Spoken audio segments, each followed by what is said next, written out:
Hello दोस्त, आप सबों का मेरे चैनल में स्वागत है। पिछले वीडियो में हम लोग ऋग्वेद और सामवेद के बारे में चर्चा किए थे। इस बार हम लोग अथर्ववेद के बारे में चर्चा करेंगे। तो अथर्ववेद के बारे में हम लोग चर्चा करने जा रहे हैं। आइए हम वीडियो शुरू करते हैं। वीडियो को लाइक और सब्सक्राइब जरूर कर देंगे, जिससे मेरा उत्साह आप लोग के बीच में आने का बना रहे। तो मैं वीडियो अब शुरू करता हूँ। एक ऐसी पौराणिक वेद है, इसमें पुरानी रहस्यमयी चीज़ें और आयुर्वेद का वर्णन मिलता है। इसमें बताया गया है कि रोगों को कैसे ठीक किया जाए, पाप का प्रभाव क्या होता है। अथर्ववेद में शैल चिकित्सा का भी विस्तृत वर्णन है। इसमें दैनिक गृह कर्मों में इस्तेमाल होने वाले मंत्रों का भी संकलन है।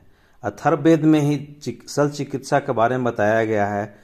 बहुत पहले भी हमारा पूर्वज जो हैं इस बारे में शल्य चिकित्सा के बारे में जानते थे, और आज पश्चिमी देशों में भी इसी वेद से शिक्षा लेकर के बहुत से डॉक्टर, बहुत से इंजीनियर इस महत्वपूर्ण वेद के ऊपर रिसर्च किए हैं और आगे भी रिसर्च करते जा रहे हैं, और इसी वेद से उन लोगों को बहुत सारी जानकारियां मिलती है। तो आइए हम वीडियो शुरू करते हैं। अथर्ववेद संहिता हिंदू धर्म के पवित्रतम वेदों में से चौथे वेद अथर्ववेद की संहिता अर्थात मंत्र भाग है। इस वेद को ब्रह्मवेद भी कहते हैं। इसमें देवताओं की स्तुति के साथ चिकित्सा, विज्ञान और दर्शन के भी मंत्र हैं। अथर्ववेद संहिता के बारे में कहा गया है कि जिस राजा के राज में अथर्ववेद जानने वाला विद्वान शांति स्थापन के कर्म में निरंतर रहता है, वह राष्ट्र उपद्रव रहित होकर निरंतर उन्नति करता जाता है। अथर्ववेद का ज्ञान भगवान ने सबसे पहले महर्षि अंगिरा को दिया था। फिर महर्षि अंगिरा ने वह ज्ञान ब्रह्मा को दिया। यस्य राज्ञो जनपदे अथर्वा शांति पाराज्ञ नीव सत्यपि तद्रा राष्ट्रं वर्धतेनि रूपद्रम। इस वेद का क्या महत्व है, इसके ऊपर भी हम चर्चा करने जा रहे हैं। अथर्ववेद हिंदू धर्म के 4 मुख्य वेदों में से एक है और इसका महत्वपूर्ण स्थान है। अथर्ववेद को ऋग्वेद के बाद की वेदांत अवस्था माना जाता है। इसमें मंत्रों के साथ विभिन्न प्रायोगिक उपयोग, उपचार, सुरक्षा और संपदा के लिए प्रार्थनाएं, व्याधि निवारण, वशीकरण, प्रभावशाली मंत्र आदि दिए गए हैं। अथर्ववेद का अर्थ होता है अर्थवर्ण के वेद। अर्थवर्ण एक ब्राह्मण कुल के ऋषि थे जिन्होंने इस वेद के मंत्रों को ग्रहण किया था।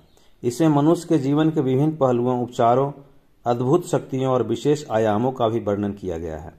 अथर्ववेद का महत्वपूर्ण कार्य उपचार, रक्षा, स्वास्थ्य, शांति, भय निवारण, सुख शांति, समृद्धि, शारीरिक मानसिक रोगों के निदान के लिए मंत्रों का उपयोग करना है। यह वेद लोगों को शक्ति, ऊर्जा, सुख, समृद्धि, सुरक्षा और प्राचीन सामर्थ्यों का अनुभव कराता है। अथर्ववेद मंत्रों में अद्भुत शक्तियां, आध्यात्मिकता के अवधारणाओं, उपचार, यंत्र, टोटके और वर्तमान जीवन के विभिन्न पहलुओं का विवरण होता है। इस वेद में विज्ञान, आयुर्वेद, ज्योतिष, शास्त्रीय गणित, रसायन, संगणक विज्ञान, भूगर्भ विज्ञान और भूत प्रेतों संबंधी ज्ञान आदि का भी इसमें वर्णन मिलता है।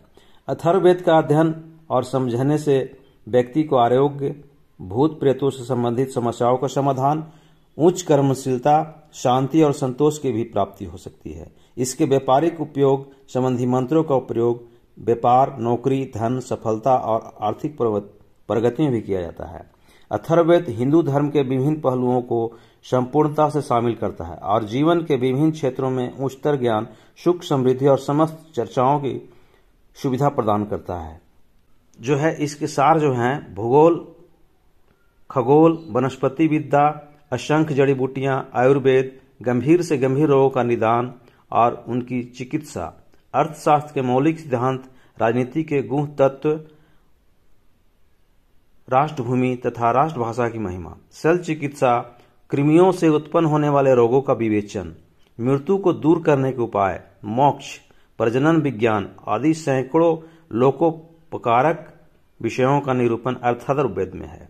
आयुर्वेद की दृष्टि से अथर्ववेद का महत्व अत्यंत सराहनीय है। अथर्ववेद में शांति, पुष्टि तथा अभिचारिक दोनों तरह के अनुष्ठान वर्णित है। चरण विरूह के ग्रंथ के अनुसार अथर्ववेद संहिता की 9 शाखाएं हैं।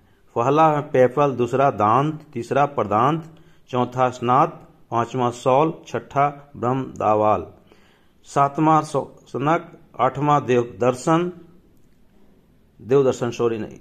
देवदर्शत और नौवां चरण विद्या।